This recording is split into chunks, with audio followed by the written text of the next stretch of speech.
किती सुंदर उदाहरण आपण विचार करा.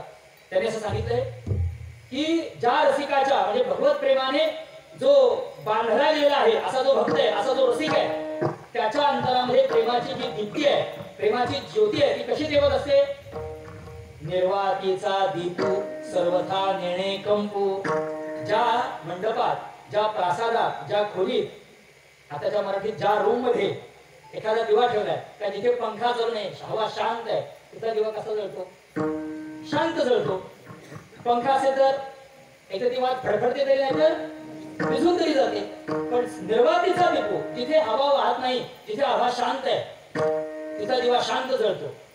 ती बघा, ती जर काय ती दीप्ती आहे किती शांत. जरा एक आलंबन म्हणतात ना, एक आलंबन अशी शांत राहते. त्याने सांगितलं त्या रसिकाच्या अंतरामध्ये प्रेमाची ज्योती अशी तेवत असते. रसिकाच्या अंतरामध्ये प्रेमाची ज्योती अशी तेवत असते. कशी? माझं तुमच्यावर प्रेम आहे हे देवा, हे भगवंता, जो खरा भक्त आहे. भागवतातील वर्णन आपण वाचा, गोकुळातील वर्णन तुम्ही वाचा. सगळी एकही भक्त आपल्याला असा मिळणार नाही की जो भक्त देवासमोर जाऊन ओरडतोय, हे देवा माझं तुमच्यावर फार प्रेम आहे, माझं तुमच्यावर फार प्रेम आहे. असं भक्त आपल्याला बोलताना दिसणार नाही. भक्तांनी प्रेमाचा अनुभव घेतलाय आणि प्रेमाचा अनुभव दिलाय. पण कोणताही भक्त आपल्या प्रेमाचा प्रदर्शन करीत नाही, लक्षात ठेवा. त्याच्यासाठी त्यांनी असा श्लोक लिहिलाय, प्रेमाद्वयो रसिकयो रपि दीप एव रुद्वेष्म भासयति निश्चलमेव भाति. ती ज्योती अत्यंत निश्चल अशी तेवत असते.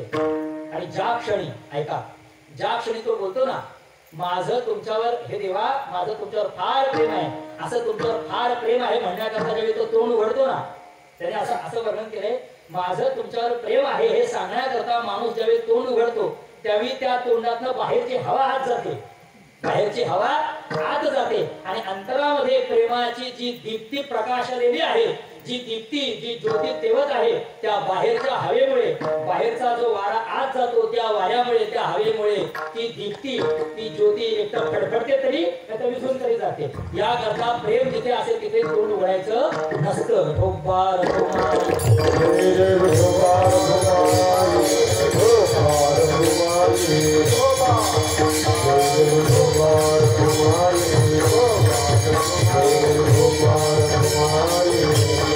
दुसरी व्याख्या सांगतो आपल्याला, जी व्याख्या फक्त ज्ञानेश्वर महाराजांनी करावी. ती ज्ञानेश्वर अमृताची वेली जे प्रेमाची पिवणी माती, गोकुळातल्या भक्तांचं केलेलं वर्णन आहे. जगात प्रेम जर बघायचं असेल, कबीरांचा दृष्टांत सांगितलं, कबीरांनी दिलेलं प्रमाणपत्र आपण पाहिलं. आता ज्ञानेश्वर महाराजांनी दिलेलं प्रमाणपत्र पाहूया. या जगामध्ये प्रेमाचं मूर्त रूप काय आहे ते म्हटले, अमृताची वेली जे प्रेमाची पिवणी माती, या गोकुळातल्या लोकांबद्दलचं केलेलं हे वर्णन आहे. त्यांचं वर्णन तुम्ही बघा. हाच विषय आहे. प्रेम नाही, सांगता येत नाही, बोलता येत नाही, दाखवता येतच नाही. अनुभव चित्ता चित्त जाणे. काय प्रेम आहे? एक आणखी सुंदर विचार सांगतो आपल्याला. एक असा आर्थ असा दृष्टांत आहे. त्या प्रेम शब्दाची शास्त्रकारांनी किंवा काही भक्तीच्या आचार्यांनी केलेल्या व्याख्या या तिथपर्यंत जाऊन पोहोचणाऱ्या आहेत. परिपूर्ण होतील का नाही ठाऊक नाही, पण त्यांनी गोड अशा व्याख्या केल्या. काय जगात प्रेम म्हणजे काय आहे त्याचं एक उत्तर सांगतो आणि पुढे जाऊया. ते म्हटले, आपला ध्वंस होण्याकरता सगळे कारण परंपरा उपस्थित असताना सुद्धा ज्याचा ध्वंस होत नाही त्याला प्रेम म्हणतात. सर्वथा ध्वंस रहितम सत्यपी ध्वंस काळणे यद्भाव बंधनम योनोत प्रेमा परिकीर्तितः. एक त्याच्याकरता दृष्टांत सांगतो मग पुढे जातो. का दृष्टांत सांगायचं आहे त्याचं कारण आहे का? या दृष्टांताचं वर्म जर आपण आपल्या जीवनात शिकलो तर तेवढ्याने आपला परमार्थ फलीभूत झाल्यापासून राहणार नाही. काय आपली देवाने परीक्षा बघितली? तुमचं आमचं कोणी सांगा की माझा जेवढा व्यवहारातला परमार्थातला अधिकार आहे देवाने त्यापेक्षा आपल्याला जास्त दिले का नाही? कोणी पण सांगा. माझी जेवढी पात्रता आहे त्या माझ्या पात्रतेपेक्षा देवाने मला जास्त दिलंय. हा आपला विचार दुसऱ्याचा नका करू, आपला आपण विचार करा. देवाचा आपल्यावर आणखी प्रेम किती पाहिजे? पण या विश्वात, या जगात अशी महात्मे मंडळी होऊन गेली आहे की ज्यांचं देवाने सर्वस्व हिरावून घेतलं. पण सर्वस्व हिरावून घेतल्यानंतरही त्यांच्या प्रेमाच्या प्रवाहामध्ये कुठेही काहीही खंड किंवा दुष्काळ पडला नाही. टोकाचं उदाहरण देतो तुम्हाला, टोकाचं. बाकी गोपिकांची उदाहरणं झाली, ही गोष्ट सोडूनच द्या.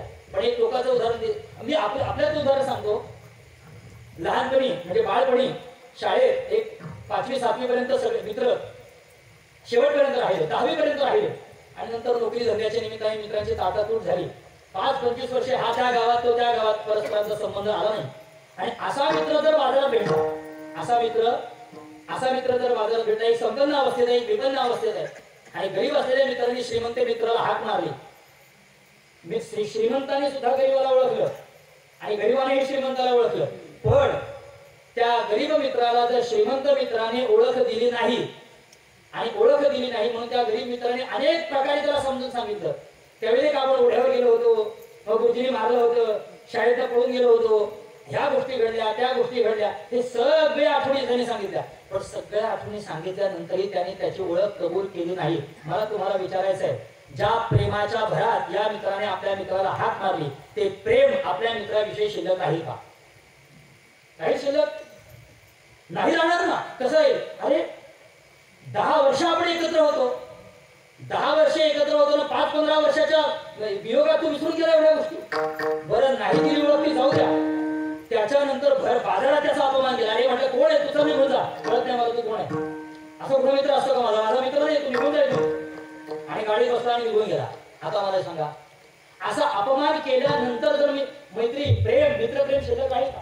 राहणार नाही. त्याचं उत्तर आहे. पण एक शास्त्रकारांनी असं सांगितलंय की इतकं घडल्यानंतरही जर संपलं तर त्याला प्रेम म्हणता येत नाही. ध्वंस होण्याची सगळी कारण परंपरा उपस्थित आहे की ज्या प्रेमाचा नाश व्हावा. पण नाश व्हावा याकरता सगळी कारण परंपरा जरी सिद्ध असेल आणि त्याप्रमाणे कृती जरी घडली तरी ज्याचा नाश होत नाही त्याला प्रेम म्हणतात. दृष्टांत सांगतात, भक्ताचं हृदय कसं असलं पाहिजे, भक्ताचं जीवन कसं असलं पाहिजे. त्या देवाला सांगावं ना, देवाला सांगावं काय तुला परीक्षा घ्यायची घे बाबा, तुला काय परीक्षा घ्यायची ती घे.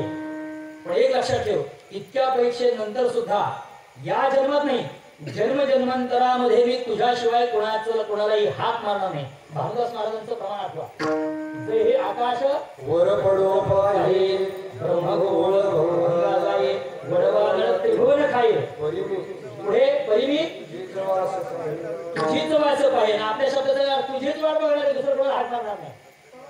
न करे अनेकांचा बाण गेला. अव्यभिचारी भक्तीचं शेवटचं टोक आहे.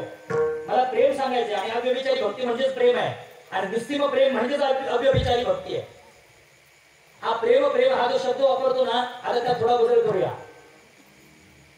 नारदांना विचारलं, महाराज प्रेम म्हणजे काय? नारदांना विचारलं भक्ती म्हणजे काय? एकाला विचारलं प्रेम म्हणजे काय, त्यांनी गोपिकांच्या रूपाने भक्तीचं उदाहरण दिलं, आणि ज्यांना भक्ती म्हणजे काय विचारलं त्यांनी प्रेमाचं उदाहरण दिलं. नारदांना विचारलं महाराज भक्ती म्हणजे काय, त्यांनी उत्तर दिलं सात्वस्मिन् परम प्रेम रूपा. आता भक्ती व्याख्या श्यामा असं त्यांनी सुरुवात केली. हे प्रेम आहे ना. गर्गमुनीला विचारलं महाराज प्रेम म्हणजे काय, भक्ती म्हणजे काय, ते म्हणतात कथादिषु इति गर्गः, पूजादिषु अनुरागः इति पाराशयः. नंतर त्यांनी शांडिल्य मुनींचं आत्मरती अविरोधेन इति शांडिल्यः.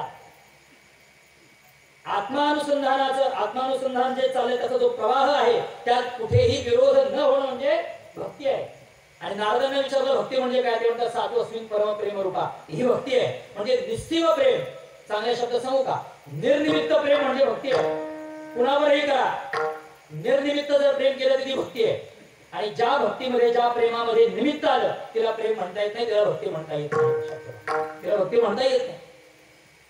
जगद्गुरु शंकराचार्यांनी सुद्धा भक्तीची व्याख्या केली. जगद्गुरु शंकराचार्यांनी असं वर्णन केले, मोक्ष कारण सामग्र्या भक्तिरेव गयसी स्वस्वरूपानुसंधानम भक्ती नित्यभिधीयते. ही खरी भक्ती आहे.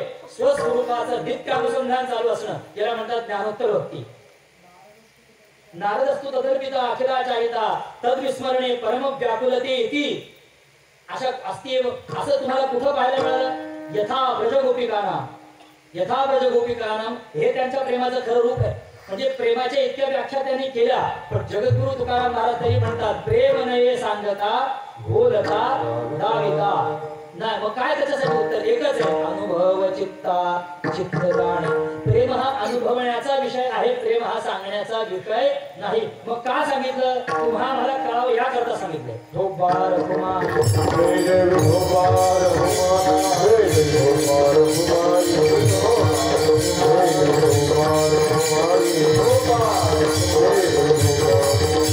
एक गोड दृष्टांत सांगतो तुम्हाला. मी मगाशी सांगितलं एक अर्थ दृष्टांत आहे, पण मला आता आलेला समोर एक दृष्टांत सांगतो. किती प्रेमाचे स्वरूप प्रकार काय सांगावं आपल्याला. आम्ही ज्याला व्यवहारात प्रेम म्हणतो ते प्रेम आहे का? आणि तुकाराम महाराज प्रेमाचं वर्णन करतात त्याचं शब्दात वर्णन बसताय.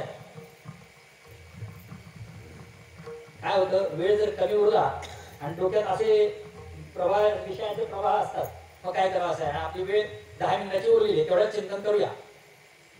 प्रेम कशाला म्हणतात तुम्हाला चांगलं उदाहरण सांगतो, ऐका. आता हा माथ्यावरचा विषय आहे, थोडा जपून सांगतो.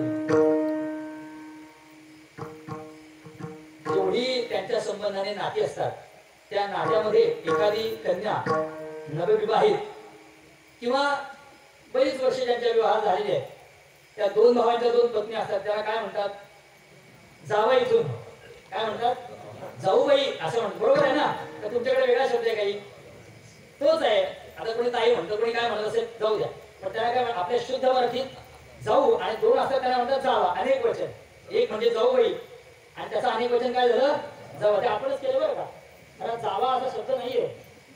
जावा नावाची गाडी होती आणि लोक आपल्याकडे नको असणारा पाहुणाला घाबरते, म्हणतात घरी जावा. तशा 2 जावा असतात. मला तुम्हाला विचारायचं, काय प्रेम असतं त्यांच्यात? जावांमध्ये एवढं प्रेम त्याला पारावरच नाही हो. एकमेकीला हात मारताना सुद्धा किती आदराने हात मारतात. अहो काही, बरोबर आहे ना? अरे नाही हो का, बोला की नसे तर नाही सांगा हो, आम्ही नावलेच हात मारतो म्हणून. मी लगेच दुसरा दृष्टांत काढतो, मला काय. तुमच्याकडे जर दृष्टांत नसेल तर त्या हात मारताना किती, म्हणजे मला प्रेम सांगायचं, किती प्रेम असतं त्यांच्यात, किती प्रेम असतं. एकमेकीला हात मारताना अहो जाऊ केल्याशिवाय हात मारित नाही, अजिबात हात मारित नाही. आणि कामाची वाटणी झाली, कामाची वाटणी होऊन जर एखाद्याचं काम अपूर्ण राहिलं किंवा नीट केलं नाही तर किती मोठी आग लागते घरात, ती किती दिवस पसरते, किती धूर निघतो, आहे का नाही? पण प्रेम आहे बुवा का, अहो एकमेकाला आदराने हात मारतात, किती आदराने. काही अहो तुम्ही हे करा, असं करा, किती. आणि या उलट आता बोलतो मी, आपल्याला 2 बहिणी असतात, 2 बहिणी असतात आणि त्यातल्या मी असं पाहिलंय, या तुमच्या अनुभवाचा विषय असेल, मला पाहायला मिळालं म्हणून सांगतो. त्या म्हणतात त्यातल्या त्यात जर विवाहित असतील, त्यातल्या त्यात जर त्या विवाहित असतील आणि दोन्ही बहिणी जर घरी आल्या, कुठं माहेरी आल्या, मग त्यांचं प्रेम तुम्ही बघा, तुम्हीच निरीक्षण केलं बघा. मी माझ्या बहिणीचं पाहिलं ते सांगतो तुम्हाला. त्या बहिणी जर असतील तर असं मी पाहिलं, त्यांच्यात सुद्धा कामाच्या वाटण्या केलेल्या असतात. त्यांच्यात आज अंथरूण टाकायची बाई तुझी, उद्या अंथरूण उचलायची बाई तुझी. आणि जर तिने अंथरूण टाकलं नाही तर ही काय म्हणते सांगू का, अगं म्हशी, सांगा असं कोण म्हणतं. मी पाहिले ते तुम्हाला सांगतो. का अर्थ आहे का हो? म्हणजे बहीण एवढं पण प्रेम नाही. मला तुम्हाला प्रश्न विचारायचा, प्रेम आहे ते म्हणते म्हशी आज तुझी पाळी अंथरूण टाकायची, अंथरूण टाक. ते म्हणते अगं म्हशी माझी मी टाकणारच नाही, तुला लोळायचं तर कुशाला लोळायची तू. एक तुला म्हणते. मला तुम्हाला विचारायचंय, प्रेम कुठल्या नात्यात आहे सांगा मला. माझ्या मताप्रमाणे जावांमध्येच खरे प्रेम. किती आदर, किती आदर. प्रेम कुठे बोला की आता, प्रेम कुठे म्हशी. मी म्हणत नाही म्हशींच्यात प्रेम आहे का जावांच्यात प्रेम आहे, त्याला कबूल नाही. आम्ही पुढे जातो. मला तुम्हाला सांगायचंय, प्रेम मला सांगता येत नाही. प्रेमाची व्याप्ती इतकी मोठी आहे. प्रेम काय बोलेल, प्रेम काय करायला होईल, प्रेम कोणत्या भावनेतून, प्रेम कोणत्या कृतीतून व्यक्त होईल सांगता येत नाही. जी आई लहान बाळ जर उन्हात खेळत असेल, तिचा बहिष्ठर प्राण आहे, मुलगा म्हणजे बहिष्ठर प्राण आहे, तो जर उन्हात किती करून बघावा आपण. प्रेमाचा टोक आहे. तुकाराम महाराजांनी ऐसी कळवळ्याची प्रेम म्हणतात, त्याला प्रेम म्हणतात. ते सुद्धा व्यवहारात आहे म्हणून, नाही तर नवा अरे प्रत्युत कामाये तो विचार झालेलाच आहे सगळा. जी आई मुलाला म्हणते, अरे त्या उन्हात मरण्यापेक्षा, ऐकत नाही जेव्हा मुलं, त्यांना सुट्टी लागली तेच राजे असतात. ते चांगल्या शब्दात सांगू का तुम्हाला, चांगल्या शब्दात ते कधी कल्टी मारत पत्ताच लागत नाही. ते उन्हात येत नाहीत. मग ती आई प्रेमात 2-4 वेळा बाळा ये, आमचं झालं तमचं झालं, तो येत नाही. मग एकदाच ओरडते, अरे तिथं मरण्यापेक्षा सावलीत येऊन मर ना. अरे मरायला सांगते बोलायला. प्रेम असेल का इथं? प्रेम असं तर मर शब्द बोलले असते का? अहो प्रेम आहे म्हणूनच मरायला सांगते, प्रेम आहे म्हणूनच मरायला सांगते. आणि तो आल्यानंतर मग अरे बावळे म्हणते उन्हात मरतो, इकडे जरा पाणी पिणी पी, जरा सावलीत बस, सावलीत खेळ, सावलीत राहा, घरात राहा, थंड हवेत बस, मोबाईल घेऊन बस, चालेल पण बस घरात. मग त्याला गोडधोड जेवायला घालते, सगळ्या विचार होतो. मुलाला अभ्यास करायला सांगते, अभ्यास केल्यावर डोक्यावर हात फिरवते. आणि तोच मुलगा जर उद्या नापास झाला ज्या मुलाला प्रेमात आई वडील वागवतात, प्रेमात खायला घालतात, कपड्यांचा सगळे लाडगोड करतात आणि तो मुलगा परीक्षेत ज्यावेळी नापास होतो ते आई वडील काय करतात, आई जाऊ द्या हे जरा बाजूला ठेव, वडील काय करतात, फुटपट्टीच काढतात हातात ना. म्हणजे लाड करणारे वडील तेच आणि चुकल्यानंतर थोबाड फोडणारे कोण? अजिबात प्रेम नाही का? मला तुम्हाला विचारायचे, प्रेमाची अभिव्यक्ती कोणत्या कृतीत नाही? त्याचं उत्तर आहे प्रेमाची अभिव्यक्ती दोन्ही कृतीत नाही. डोक्यावरून प्रेमाने हात फिरवण्यातही प्रेमच आहे, डोक्यावरून हात फिरवण्यातही प्रेमच आहे, पण त्याचं रूप निराळ आहे. आणि चुकल्यानंतर थोबाडीत देणारं सुद्धा काय आहे? प्रेम आहे, पण त्याचं रूप निराळ आहे. पण प्रेम नाही असं आपल्याला म्हणता येत नाही. प्रेमाची व्याप्तीच इतकी मोठी आहे की ते प्रेम कोणत्या कृतीतनं परिवर्तित होईल हे सांगता येत नाही. ही प्रेमाची विशेषता आहे, आम्हाला अजून कळलं नाही. जगद्गुरु तुकाराम महाराज सांगतो, तुम्हाला जर कळलं नसेल तसं दृष्टांत तुम्हाला सांगतो. थोडं निसर्गात या, निसर्गात या. या विश्वात जेवढे पशु पक्षी आहेत, कीटक असतील, काय काय असतील, तुम्ही धांडोळा घ्या. जगद्गुरु श्री तुकाराम महाराजांनी त्यांना किती सूक्ष्म नजरेने हेरलेला आहे. हा विषय जर आमच्या लक्षात येत नसेल तर जगद्गुरु तुकाराम महाराज अभंगाच्या दुसऱ्या चरणात सांगतात,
काही नजर ना लगे असं म्हणतात, असं ते उदाहरण केले, काही नजर न लग जाय असं आहे.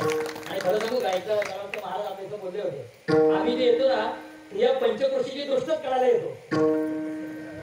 या पंचकृषीचा जो हा वैभव आहे ना, ही जी राजस अशी सगळी सुकुमार माणसं आहेत ना, हे भाविक आहेत ना, या माता भगिनी आहेत ना, यांच्या प्रेमाला, यांच्या हरिप्रेमाला कुठं दृष्ट लागू नये एवढ्या करता कीर्तन आहे, एवढ्या करता कीर्तन आहे. राज कल्पनेची बाधा न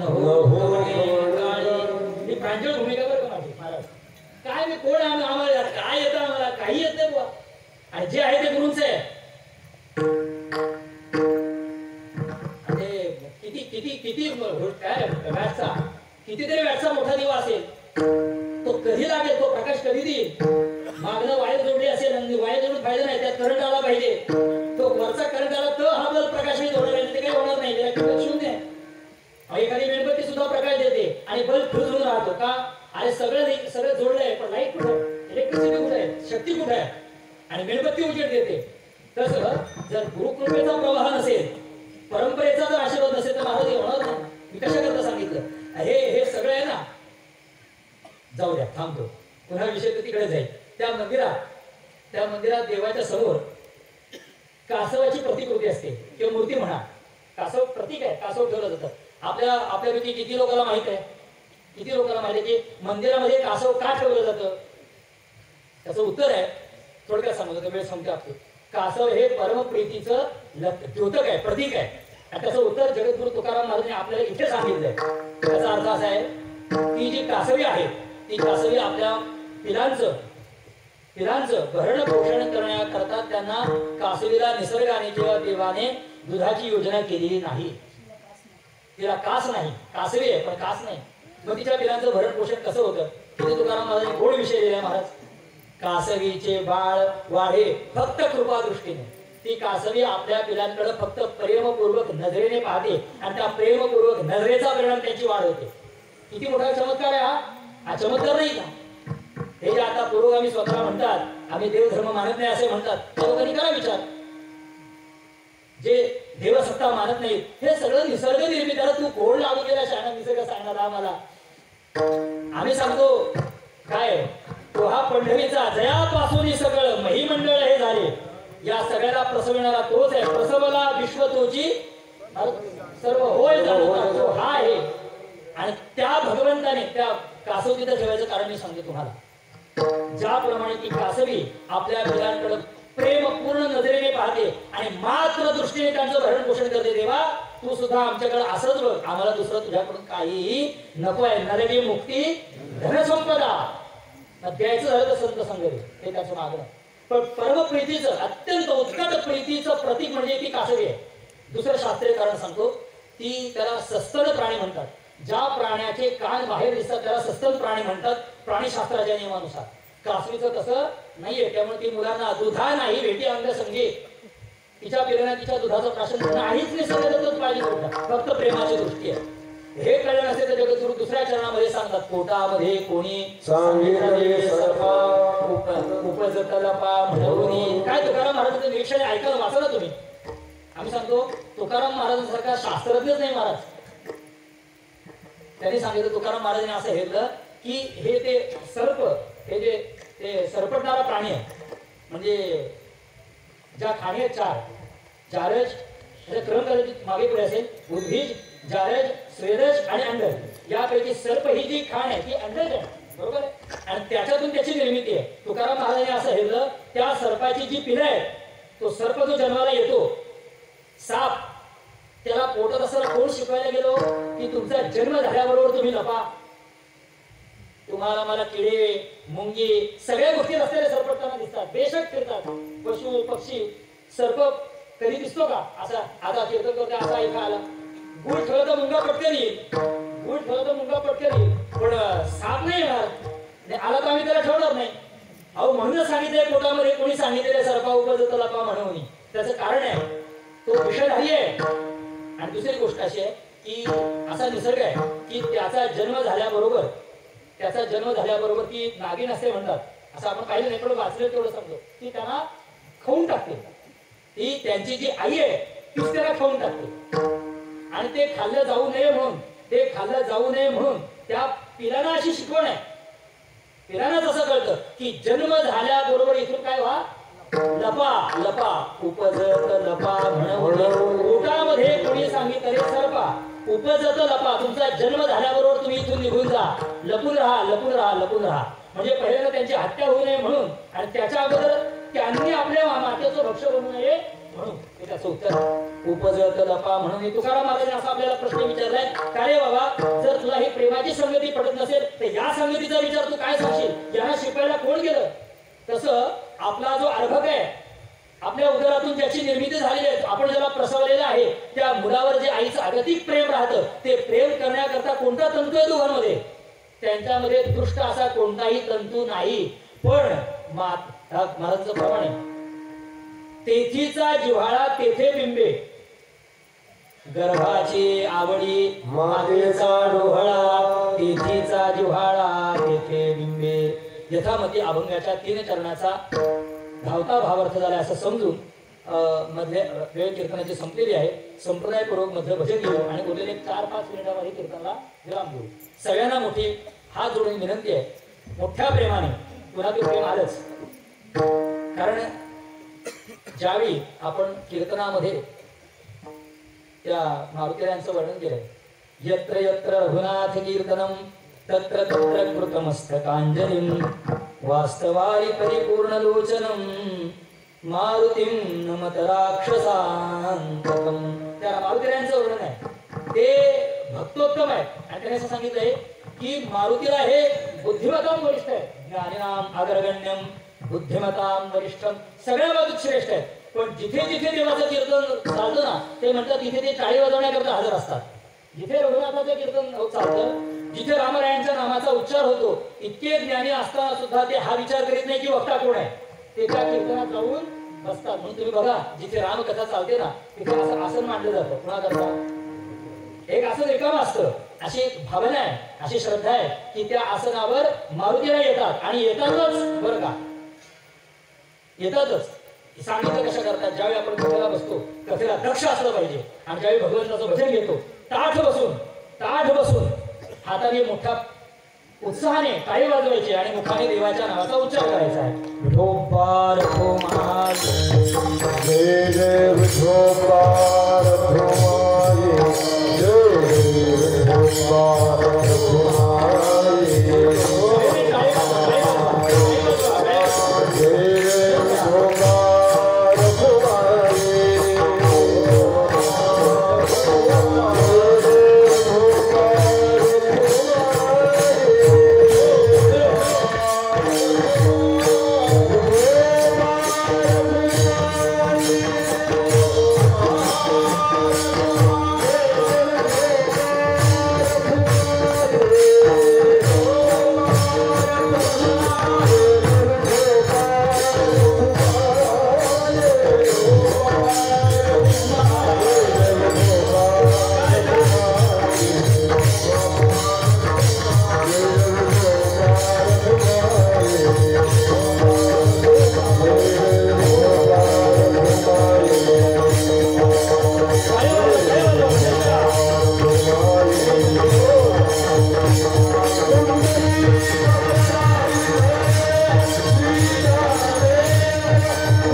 सात्विक आनंद लक्षात ठेवा.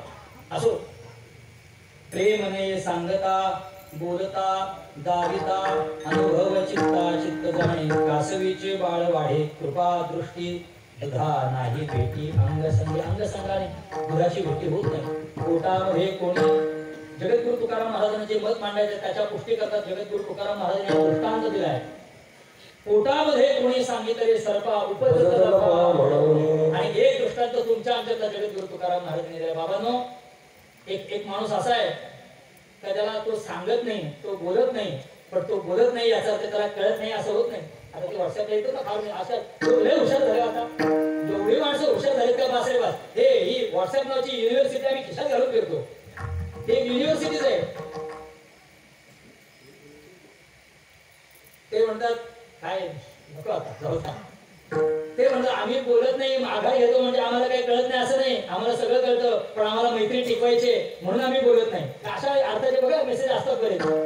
काय विद्वत्ता येईल आपण ही विद्वत्ता जर जीवनात उतरली तर चांगलं होईल बाबा तुझं. तू फक्त लिहूनच घालवतो व्हॉट्सअपला काय तुकाराम महाराजांनी लिहिलंय. तुकाराम महाराज म्हणतात तुमच्या आमच्या असा तो जन्माला येऊ नये पण मागचं काही प्रारब्ध असतं आणि तो जन्माला नीट नेटका तो चांगला असतो पण त्याला देवाने वाणी दिलेली नसते. वाणी म्हणजे जीव नावाचं जे इंद्रिय दिसणार ते आहे पण वाक शक्ती त्याला नसते. वाक शक्ती नसते आणि असा मनुष्य जर जेवायला बसला. तुकाराम महाराजांची प्रतिभा बघा ना किती किती वेगवेगळ्या क्षेत्रात तुकाराम महाराजांनी दृष्टांत दिले. एक दृष्टांत दिलाय कासवीचा, दुसरा पटत नसेल तर दृष्टांत सांगितलाय सर्पाचा आणि तिसरा दृष्टांत दिलाय माणसाचा. अभंगाचं 5वं चरण 4थं चरण हरी हरी जाडे गोड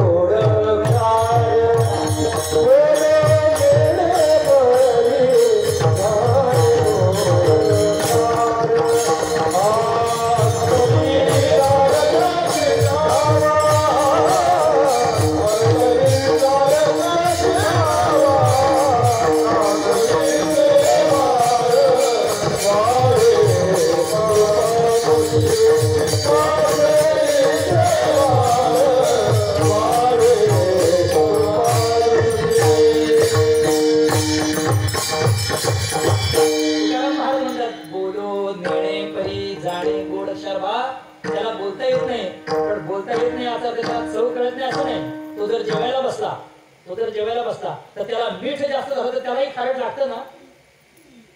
त्याला जर तुम्ही साखर जास्त घातली तर त्याला सुद्धा गोड लागतं ना. मग बोलत नाही याचा अर्थ त्याला गोड कळत नाही असं होतं का?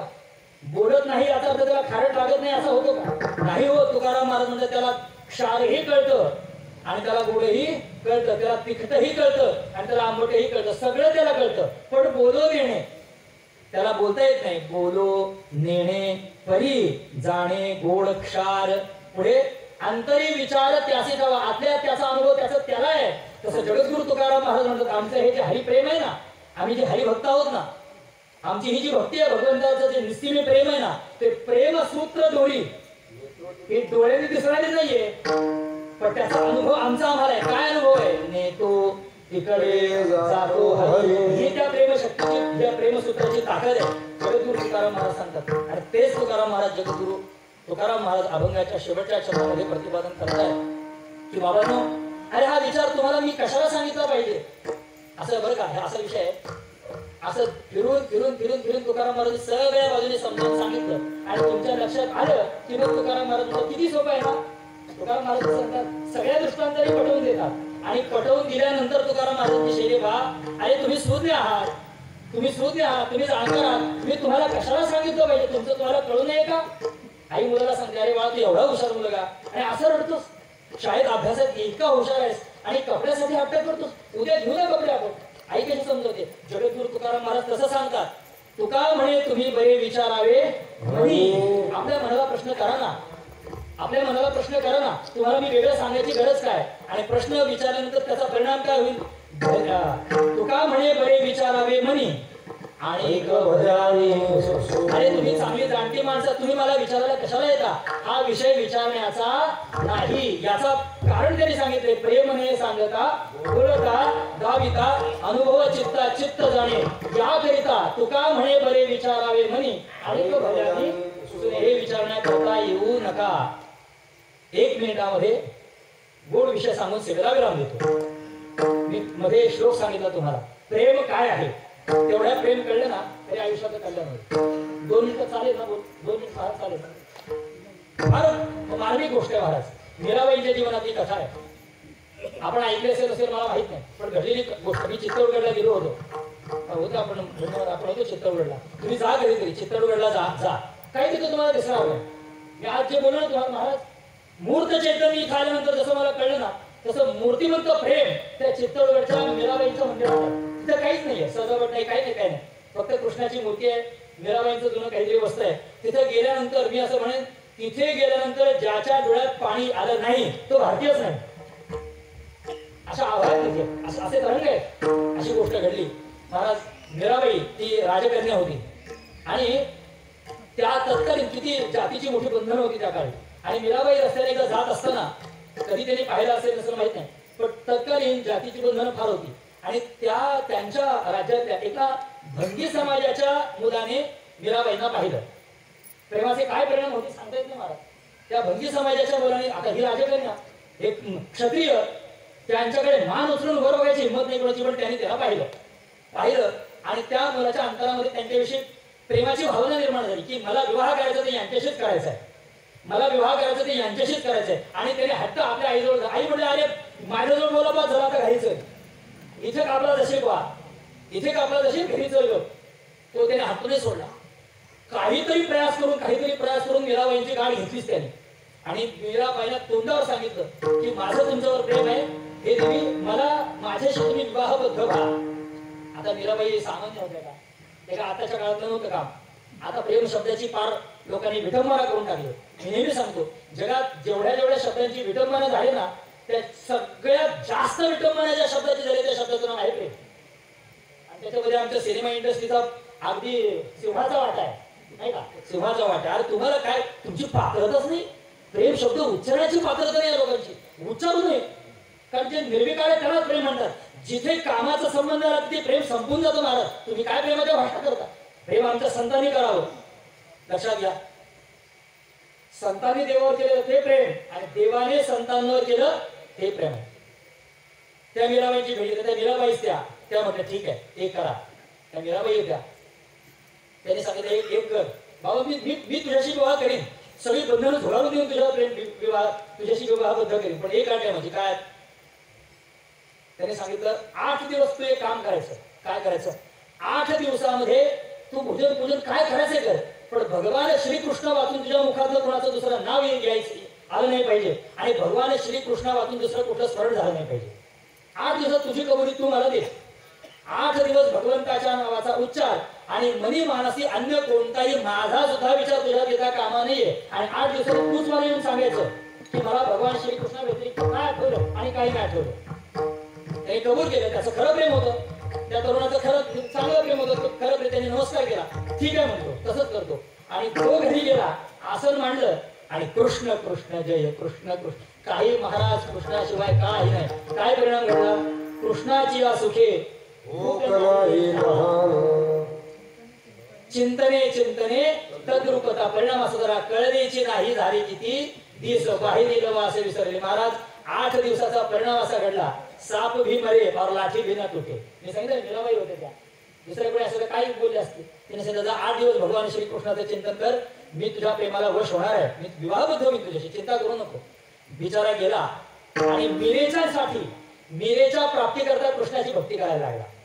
पण भक्ती अशी केली का 8 दिवसामध्ये त्याला ना आईचं भान, ना जेवणाचं भान, ना स्वतःच्या शरीराचं भान. कृष्ण कृष्ण कृष्ण कृष्ण म्हणताना 8 दिवसात असा कृष्णरूप झाला की 9व्या दिवशी त्याला कृष्ण कोण, मी कोण आणि मीरा कोण यातलं द्वैतच संपून गेलं. आता विवाह कोणाशी केली बोला? आता विवाह कोणाशी करणार? हा आहे खऱ्या प्रेमाचा परिणाम. लक्षात घ्या, हा प्रेमाचा परिणाम. दुसरी गोष्ट सांगतो, नचायात कृष्णो यदि सखित वाग कथमिदम. या श्लोकाचं वर्णन मागे सांगितलं असेल, मी धावतं सांगतो बरं 1 मिनिट. खरं प्रेम कशाला म्हणतात? प्रेमने सांगता बोलता दाविता त्याचं वर्णन संतांनी करावं. राधेचा अंतकाल ज्यावेळी होता, त्या कमाल वृक्षाच्या गोंध्याजवळ राधा बसली होती. मला वाटतं आपण कृष्णाचं सांगितलं असेल तर दुरुक्ती होईल, माहित नाही.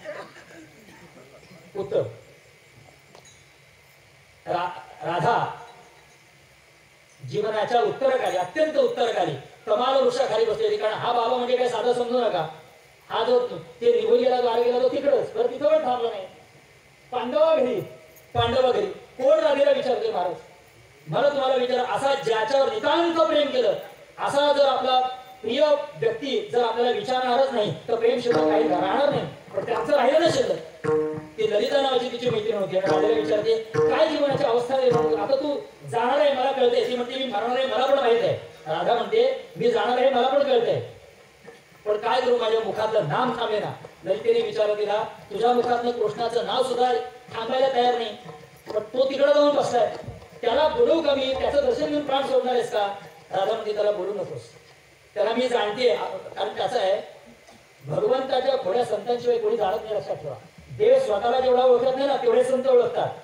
जनी म्हणे मी तुझे जाणे काय, मला ते प्रमाणे जाणून व्हायचं. तुझे खेळ मला माहिती आहे, तू काय गोष्टी सांगतो मला विचार ना. तर राधा म्हणते ललितेला तू जाऊ नकोस, तो येणार नाही मला माहिती आहे, येणार नाही मला माहिती आहे. ललिता ऐकत नाही, तू थांब इथे. मी पटकन धावत जाते आणि त्या अवस्थेत ललिता नावाची मैत्रीण भगवान श्रीकृष्णांना भेटायला गेली आणि राजदरबारात भगवान श्रीकृष्णांना सांगितलं की तुमची अत्यंत प्राणप्रिय भक्त राधा आसन्न मरण दशेत आहे. कृष्ण कृष्ण नावाचा जप मुखात चालू आहे, तुम्ही काही करून चला आणि तुमच्या पायाचं दर्शन तिला द्या, मुक्त होईल. मुक्त होतीच म्हणा, बस दुसरं काही नको. भगवान श्रीकृष्ण आले नाही, उलट ललितेचा अपमान केला भर दरबारात आणि तिला हाकलून दिलं. मला तुम्हाला असं विचारायचं, भगवान श्रीकृष्णाचं राधेवर प्रेम नव्हतं, भक्तांवर प्रेम नव्हतं का? मग असं का? त्याचं उत्तर सांगता येत नाही. ते तुकाराम महाराजांनी सांगितल्याप्रमाणेच आहे. कोणत्या प्रकारे त्याची अभिव्यक्ती होईल हे सांगते. भगवान श्रीकृष्णाने ललितेचा अपमान, हे निघून जा दरबारात, निघून जा. ललिता गेली, खिन्न मुद्रा घेऊन राधेकडे आली आणि आल्यानंतर राधेने विचारलं तुला सांगितलं होतं ना मी जाऊ नकोस. आणि त्यावेळेचं त्यांनी भागवतात वर्णन केले, गोड वर्णन आहे. नचायात कृष्णो यदि सखित वाग तथविदम बुधामारुदिर्मे कुरु परमिमाम उत्तर कृतिम कमालस्य स्कंधे विनिहित भुजा वंदनीरियम यथा वृंदारण्ये चिरम अविचलात तिष्ठति तनु. राधा तिला म्हणते मला माहित होतं तू येणार नाहीये, तू जाऊन फायदा झालाय, मग आता काय करू? तिने दिलेले जे उत्तर आहे त्या प्रेमाची परिपूर्ती आहे, पूर्ण व्याख्या. राधेने तिला सांगितलं एक काम कर, मी आता मरणार आहे मला माहित आहे मला, एक काम कर, हा जो कमाल वृक्ष आहे ना, माझ्या शरीराची पर्वा करू नको. मी या शरीराच्या ज्या झाडाच्या बुंद्याजवळ पडली आहे, तर मरताना किंवा मेल्यानंतर माझ्या हातापायांची त्या तमाल वृक्षाच्या बुंध्याला अशी गाठ मार का ते शरीर त्या तमाल वृक्षापासून विलग होता कामा नये. हाडं मोडली मोडू दे, चिंता करू नकोस, हाडं मोडली तरी चालतील, पण माझे हात आणि पाय ज्याप्रमाणे यथा वृंदारण्ये चरम अविचला तिष्ठती तनू, एखादी वेल जशी झाडाला लपेटून चढते ना त्याप्रमाणे माझे शरीर झाडाला बांधून टाक. ललितेने विचारलं का? यात राधेच्या प्रेमाची अभिव्यक्ती आहे, त्याचं दर्शन आहे. त्या तिने असं सांगितलं की ज्या भगवान श्रीकृष्णाच्या नाम जपात ज्याच्या भक्तीत आयुष्य घालवलं तो मरताना नाही आला तर नाही आला, जाऊ दे. तो त्याचा रंग काय आहे? काळा आहे. आणि तमाल वृक्षाचा रंग काय? तोही काळाच आहे. नाही राहतो काळा आला तरी जाऊ द्या, माझं काही तक्रार नाही त्याच्याबद्दल. मी सांगितलं सर्वथा ध्वंसरहितम सत्यपी ध्वंसकारिणे. ध्वंस होण्याची सगळी कारण परंपरा असताना सुद्धा ज्याचा नाश होत नाही त्याला प्रेम म्हणतात. मरताना सुद्धा जो मला भेटायला आला नाही अशा देवाला आपण देव म्हणू का? जन्मभर ज्याची भक्ती केली त्याने आपल्या मनासारखं केलं नाही, आपण त्याला देव म्हणू का? पण राधेने तसं नाही केलं. राधेने त्याला दिलेलं उत्तर असं आहे की जर भगवान श्रीकृष्ण नाही आला तर नाही आला, पण कमीत कमी त्याच्या काळ्या रंगाला मिठी मारून मेल्याचं मला समाधान तरी मिळेल. याकरता ललिता, हे ललिता माझ्या हातापायांची त्या तमाल वृक्षाला गाठ मारतात, माझं जीवन सफल आहे. ज्ञानेश्वर माऊली